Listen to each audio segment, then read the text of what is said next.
All right, here's another broken chimney. This is the first broken chimney that I ever made into something else.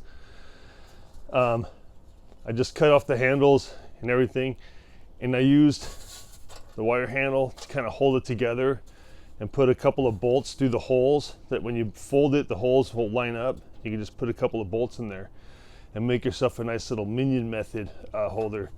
So I just put that, make sure it's dead center in the kettle, and then you know, Harry Sue says to put the wood on the bottom, so I do what Harry Sue says because he's got all these trophies and he's a very generous guy. All right, I got apple wood here, and I have hickory.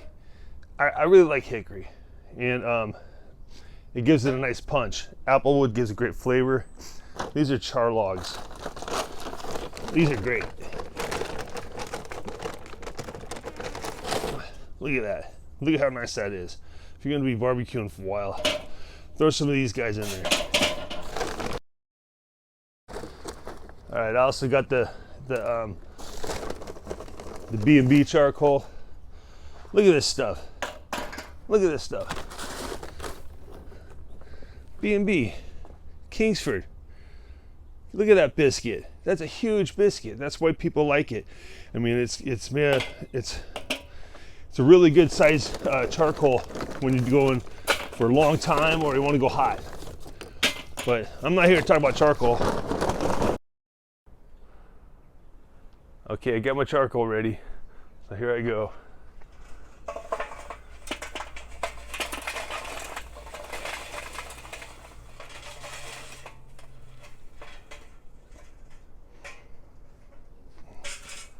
I grab the handle.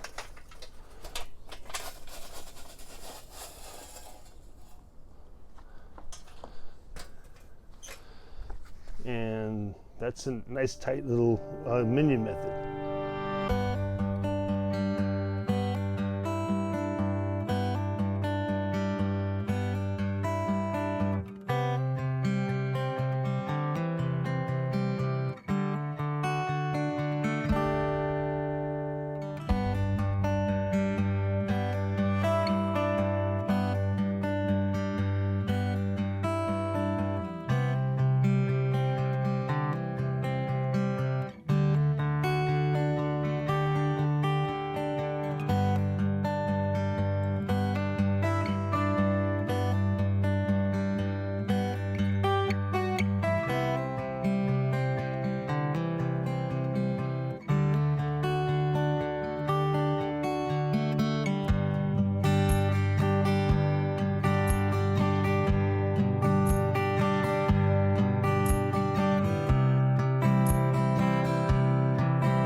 Well, that's how I make pulled pork on a Weber's Smoky Mountain using the Minion method. And this little rig might look pretty simple just by sticking the handle through the slots and a couple of bolts, but it really gets the charcoal in a nice tight pattern right in the center. So I like to use this every time I use the Weber Smoky Mountain. Thanks for watching me repurpose another broken chimney. I really enjoyed doing that. It's a thrill to me. And looks like the pork turned out great. So I hope you're having a good day. Please subscribe to my channel to see what else I get up to. Thanks a lot.